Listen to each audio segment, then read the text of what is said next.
पिछली वीडियो में हमने पढ़ी थी ट्रांसलेशन की रिक्वायरमेंट, वो क्या क्या होती हैं।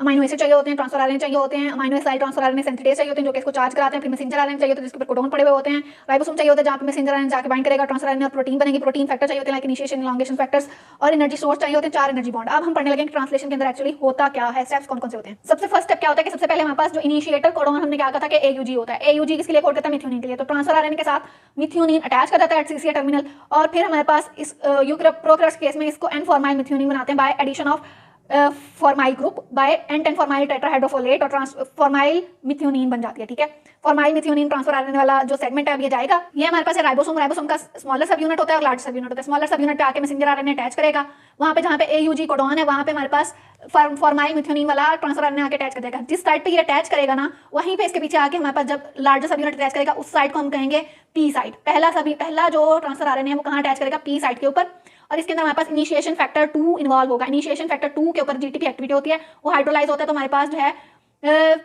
सबसे पहले क्या है, फर्स्ट स्टेप के अंदर इनिशिएशन फैक्टर जो है वो हमारे पास फॉर्मेशन कराते हैं 30S इनिशिएशन कम्प्लेक्स की। वो कैसे बनता है कि जब हमारे पास ट्रांसफर आरएनए जिसके ऊपर हमारे पास मिथ्योनिन एन फॉर्माइल लगा हुआ होता है वो आके अटैच कर जाता है स्मॉलर सब यूनिट के साथ। फिर हमारे पास इनिशिएशन फैक्टर 2 आएगा। इनिशिएशन फैक्टर 2 क्या कराएगा? हमारे पास उसकी हाइड्रोलिसिस होगी, उसकी जीटीपी जो है उसकी एक्टिविटी यूज होगी और 50S सब यूनिट आके अटैच करेगा। 50S लार्जर सब यूनिट है और टोटल 70S कम्प्लेक्स ये बन जाएगा। 70S इनिशिएशन कम्प्लेक्स, पहले 30S था और ये टोटल मिला के हमारे पास 70S का फंक्शनल कंप्लीट राइबोसोम बन जाएगा। यहाँ पे 3 साइड बन जाएगी, पी साइड, ए साइड, ई साइड। पी साइड वो है जहाँ पे पहला ट्रांसफर आरएनए अटैच करेगा। फिर हमारे पास क्या होगा? इलॉन्गेशन स्टार्ट होगी। इलॉन्गेशन जो है वहाँ पे क्या होगा कि फिनाइल ट्रांसफर आरएनए यानी कि अगला राइबोसोम अगला ट्रांसफर आरएनए आएगा। अगला ट्रांसफर आरएनए आएगा तो हमारे पास इलॉन्गेशन फैक्टर आएगा, एक इलॉन्गेशन फैक्टर टीयू और जीटीपी एक्टिविटी होगी उसके ऊपर। इलॉन्गेशन फैक्टर टीयू जो है वो एप्रोप्रिएट अमाइनो ट्रांसफर आरएनए लेके आएगा, फिर उस ट्रांसफर आरएनए को लाके कहाँ अटैच कराएगा? ए साइड पे। ए साइड का मतलब है अमाइनो साइल साइड जहाँ पे new successive transfer RNA attach होगा।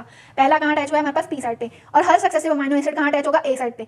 इसके अटैच होने के बाद हमारे पास क्या होगा कि पेप्टाइडाइल ट्रांसफेरेज एक्ट करेगा। पेप्टाइडाइल ट्रांसफेरेज क्या करेगा कि हमारे पास यहाँ से फॉर्माइल मिथ्योनिन को उतार के इसके ऊपर लगा देगा, फिनाइल एलानिन के ऊपर, यानी कि पहले अमाइनो एसिड को उतार के अगले अमाइनो एसिड के ऊपर लगा देगा। पेप्टाइड बॉन्ड फॉर्म कराएगा इनिशिएटिंग अमाइनो एसिड के साथ। ये हमारे पास लग गया फॉर्माइल मिथ्योनिन फिनाइल एलानिन के साथ। और फिर हमारे पास इस तरह का होगा कि 5 प्राइम एंड से इस राइबोसोम को मैसेंजर आरएनए को खींचेंगे, तो ये हमारे पास राइबोसोम जो है वो थोड़ा सा इस साइड में मूव कर देगा। एयूजी कोडॉन इधर आ जाएगा, अगला इधर और उससे अगला इधर। इससे हमारे पास ये जो खाली ट्रांसफर आरएनए है वो ई साइड पे आ जाएगा और जो दूसरा अमाइनो एसिड है वो पी साइड पे आ जाएगा, और अगला अमाइनो एसिड कहाँ आ जाएगा?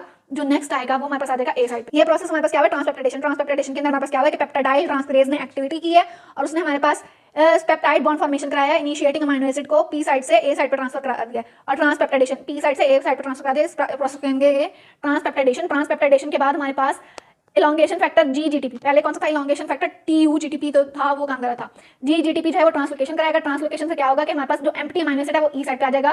पेप्टाइड बॉन्ड वाला अमाइनो एसिड जो है वो हमारे पास पी साइड पे आ जाएगा और ए साइड फिर से फ्री हो जाएगी। ए साइड फ्री होगी तो हमारे पास वहाँ पे दोबारा से step number 3, step number 4, step number 5 repeat होगा। जब तक स्टेप नंबर 3, 4, 5 क्या है, यहाँ पे न्यू अमाइनो एसिड आएगा, न्यू ट्रांसफर आरएनए आएगा, फिर ये चेन यहाँ से उतर के उस पर लग जाएगी और फिर से ये खाली हो जाएगा, ये इधर से ये जो खाली वाला ये बाहर निकल जाएगा यहाँ से, फिर से ट्रांसलोकेशन होगी, खाली वाला बाहर निकल जाएगा, इधर वाला इधर मूव कर जाएगा, इधर नया आ जाएगा। इसी तरह ये होता रहेगा कि नया आएगा ए साइड पे, फिर वो यहाँ से पी साइड वाला तोड़ के ए साइड पे लग जाएगा, ये खाली हो जाएगा तो ये इधर मूव कर जाएगा, फिर ये पेप्टाइड बॉन्ड वाला पी पे मूव कर जाएगा, ए पे दोबारा नया आ जाएगा। इस तरह ये ट्रांसलोकेशन होती रहेगी जब तक हमारे पास एक स्पेसिफिक चेन लेंथ का प्रोटीन नहीं बन जाता जो प्रोटीन हमने बनाना है। उसके बाद हमारे पास क्या होगी? इसकी टर्मिनेशन। टर्मिनेशन के लिए हमारे पास रिलीज फैक्टर आएगा। रिलीज फैक्टर 1, रिलीज फैक्टर 2 और रिलीज फैक्टर 3 ये हमारे पास आके इस पी साइड पे बाइंड कर जाएंगे। इनके ऊपर भी हमारे पास टर्मिनेशन कोडॉन आएगा तो टर्मिनेशन फैक्टर आएगा, यहाँ के इसके साथ बाइंड कर जाएगा और हमारे पास ये चेन टर्मिनेट होकर अलग होकर रिलीज कर दी जाएगी। और सारी जो चीजें हैं मैसेंजर आरएनए भी रिलीज कर दिया जाएगा, राइबोसोम भी रिलीज कर दिया जाएगा, ट्रांसफर आरएनए भी रिलीज कर दिया जाएगा, प्रोटीन जो बन गई है वो भी रिलीज कर दी जाएगी। इसके बाद हमारे पास डिफरेंट इनहिबिटर लाइक स्ट्रेप्टोमाइसिन जो है वो हमारे पास क्या करती है कि इनिशिएशन को रोकती है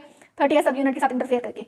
उसके बाद हमारे पास दूसरी है टेट्रासाइक्लिन। टेट्रासाइक्लिन जो है वो हमारे पास अमाइनो एसिड ट्रांसफर आरएनए को टेट्रासाइक्लिन जो है वो इलॉन्गेशन को इनहिबिट करती है। इसके बाद हमारे पास प्यूरोमाइसिन। प्यूरोमाइसिन क्या कहती है? प्रीमेच्योर टर्मिनेशन करा देती है, ये पेप्टाइडाइल ट्रांसफेरेज के ऊपर जाके लग जाएगी और हमारे पास क्या होगा कि यहाँ से ये जो चेन है ये टर्मिनेट यहीं पे हो जाएगी। इसके बाद हमारे पास कौन सी है? एक एरिथ्रोमाइसिन। एरिथ्रोमाइसिन जो है वो हमारे पास 50S यानी कि लार्जर सब यूनिट को अफेक्ट करेगी और हमारे पास ट्रांसलोकेशन नहीं होने देगी। ट्रांसलोकेशन नहीं होगी तब भी इनहिबिशन हो जाएगी। और दोबारा से अगर हम इन्हीं ड्रग्स को रिवाइज करें तो स्ट्रेप्टोमाइसिन हमारे पास क्या करिए? इनहिबिशन करा रही है 30S पे लगा के, इनिशिएशन ही नहीं होने दे रही, काम स्टार्ट ही नहीं होने दे रही। जो हमारे पास टेट्रासाइक्लिन है ये हमारे पास 30S के साथ ही इंटरेक्ट कर रही है और हमारे पास क्या करिए? इनहिबिट करिए इलॉन्गेशन को, यानी इलॉन्गेशन ही नहीं होने दे रही है, एक ही बस लगा हुआ है, बस वही लगा रहा है और नहीं कुछ लगने देना इसने। और प्यूरोमाइसिन क्या करिए? ये हमारे पास ट्रांसपेप्टाइडेशन को रोक रही है, यानी कि ये अलग-अलग लगे रहे, आपस में ना जुड़े, ना प्रोटीन बने। ये होगी प्यूरोमाइसिन। ये भी इनहिबिशन करिए किसकी? इलॉन्गेशन की, और प्रीमेच्योर टर्मिनेशन करा रही है। और उसके बाद लास्ट वन है एरिथ्रोमाइसिन। एरिथ्रोमाइसिन जो है 50S बड़े वाले सब यूनिट के साथ लग रही है, वाहिद है ये जो बड़े वाले के साथ लग रही है, ये इनहिबिट कर रही है ट्रांसलोकेशन को। इससे भी हमारे पास जो है प्रोटीन की सिंथेसिस नहीं होगी। ये सारी एंटीबायोटिक्स हैं। इनिशिएशन के अंदर कुछ बात जो हम छोड़ गए हैं, उसके अंदर हमारे पास प्रोमोटर या जो स्टार्ट वाला है वो प्रोकैरियोट्स के अंदर शाइन डेल्गार्नो सीक्वेंस होता है। शाइन डेल्गार्नो सीक्वेंस 6 से 10 बेसिस के ऊपर कंसिस्ट करता है और ये अपस्ट्रीम होता है AUG कोडॉन से। अपस्ट्रीम का मतलब उससे आगे बढ़ा हुआ होता है। और यूकैरियोट्स के अंदर 5 मिथाइल कैप वाला जो एंड है ना, वहाँ पे हमारे पास वहाँ से इनिशिएशन स्टार्ट होती है। यहाँ पे शाइन डेल्गार्नो सीक्वेंस कुछ नहीं होता। ये हमारे पास डिफरेंट फैक्टर्स हैं। इनिशिएशन फैक्टर प्रोकैरियोट्स का और यूकैरियोट्स का, ये हमारे पास इनिशिएशन को स्टार्ट कराता है। फैक्टर 2, फैक्टर 3 क्या कराता है, हमारे पास एसोसिएशन सब यूनिट्स जो होते हैं ना, दोनों स्मॉलर और लार्जर, उनकी एसोसिएशन को प्रिवेंट कराता है। इलॉन्गेशन फैक्टर के अंदर हमारे पास 3 है, GTP वाला, TU-GTP, TS और GE-GTP। GE-GTP ट्रांसलोकेशन करा रहा था, TS वाला जो है वो हमारे पास क्या करा रहा था, गुआनिन न्यूक्लियोटाइड को एक्सचेंज करा रहा था, और TU वाला क्या करा रहा था, हमारे पास ट्रांसफर RNA लेके आ रहा था A साइड के ऊपर। सारे जो ट्रांसफर RNA A साइड पे आ रहे हैं वो किसके वजह से आ रहे हैं, TU-GTP की वजह से। और टर्मिनेशन फैक्टर के अंदर टर्मिनेशन फैक्टर 1, 2 क्या करा रहे हैं, रिकॉग्नाइज करें स्टॉप कोडॉन को, और रिलीज फैक्टर 3 क्या करा रहे हैं, हमारे पास दूसरे रिलीज फैक्टर्स को रिलीज करा रहा है। इसके बाद हमारे पास ट्रांसलेशन की रेगुलेशन बताएं। रेगुलेशन के अंदर हमारे पास ये होता है कि कोवेलेंट मॉडिफिकेशन हम करा देते हैं। जो हमारे पास इलॉन्गेशन इनिशिएशन फैक्टर होता है ना 2, उसकी हम उसको फॉस्फोराइलेट कराते हैं, उसकी फॉस्फोराइलेशन से वो इनहिबिट हो जाता है, तो प्रोटीन सिंथेसिस जो है वो इनहिबिट हो जाएगी। ठीक है। उसके बाद प्रोटीन फोल्डिंग ये होती है कि एक तो स्पॉन्टेनियस होती है, खुद ही हो जाती है, दूसरी ये कि स्पेशल प्रोटीन्स होती हैं, शेपरॉन्स, वो फोल्ड कराती हैं। प्रोटीन टारगेटिंग की अगर हम बात करें तो प्रोटीन पहले हमारे पास बनती कहाँ है, राइबोसोम में, वहाँ से हमारे पास रफ एंडोप्लाज्मिक रेटिकुलम से स्मूथ में जाएगी, वहाँ से गोल्जी में जाएगी और वहाँ से रिलीज हो जाएगी पैकिंग के बाद। इसके बाद हमारे पास को एंड पोस्ट ट्रांसलेशन मॉडिफिकेशन। को एंड पोस्ट ट्रांसलेशन मॉडिफिकेशन के अंदर सबसे पहले आता है ट्रिमिंग। ट्रिमिंग के अंदर हमारे पास लार्ज प्रीकर्सर मॉलिक्यूल्स हैं वो फंक्शनली एक्टिव नहीं होते, वहाँ उस पर एंडोप्रोटीएसेस एक्ट करते हैं, वहाँ पे क्लीवेज रिएक्शन होता है और एक्टिव मॉलिक्यूल लाइक पेप्सिनोजन जो होता है उसका पेप्सिन में कन्वर्ट करते हैं। इंसुलिन जो होता है प्रो इंसुलिन की फॉर्म में होता है, उसके ऊपर से कुछ अमीनो एसिड को रिमूव करते हैं तो वो इंसुलिन में कन्वर्ट होता है। इस तरह हमारे पास ये ट्रिमिंग का प्रोसेस आता है। इसके बाद हमारे पास कोवेलेंट अटैचमेंट्स। कोवेलेंट अटैचमेंट का मतलब डिफरेंट तरह के कंपाउंड्स हम कोवेलेंटली अटैच करा देते हैं प्रोटीन के साथ। Phosphorylation, glycosylation, hydroxylation. फॉस्फोराइलेशन के अंदर कौन कौन से हैं, हमारे पास काइनेजेस और फॉस्फेटेसेस। ये हम बहुत डिटेल से कार्बोहाइड्रेट्स वगैरह के अंदर बहुत ज्यादा पढ़ चुके हैं। काइनेजेस क्या कराते हैं कि फॉस्फोराइलेशन करा देते हैं, और फॉस्फेटेस क्या कराते हैं, फॉस्फेट को तोड़ देते हैं। इसके अंदर कौन कौन से अमीनो एसिड आते हैं, सीरीन, थ्रीओनिन, टायरोसिन। ग्लाइकोसाइलेशन के अंदर हम क्या करते हैं कि हाइड्रोक्सिलाइसिन, सीरीन और थ्रीओनिन की ग्लाइकोसाइलेशन करा देते हैं। हाइड्रोक्सिलेशन के अंदर प्रोलीन और लाइसिन है, ये हमारे पास हाइड्रोक्सी, प्रोलीन और हाइड्रोक्सिलाइसिन बनती है, जिससे हमारे पास विटामिन C एक्टिव फॉर्म बनती है, एस्कॉर्बिक एसिड जिसको हम कहते हैं। और दूसरी क्या क्या हो सकती है, एसिटाइलेशन करा देते हैं किसी कंपाउंड की, किसी की मिथाइलेशन करा देते हैं। एसिटाइलेशन के अंदर अभी हमने पढ़ा था हिस्टोन एसिटाइलेटेड ट्रांसअमाइनेज हैड प्रोटीन जो थी वो हमारे पास हिस्टोन की ट्रांसएसिटाइलेशन कराई थी, उसका चार्ज कम करा के तो DNA को ओपन करा दी। इस तरह की मॉडिफिकेशन हमारे पास कोवेलेंट मॉडिफिकेशन के अंदर आ जाती हैं।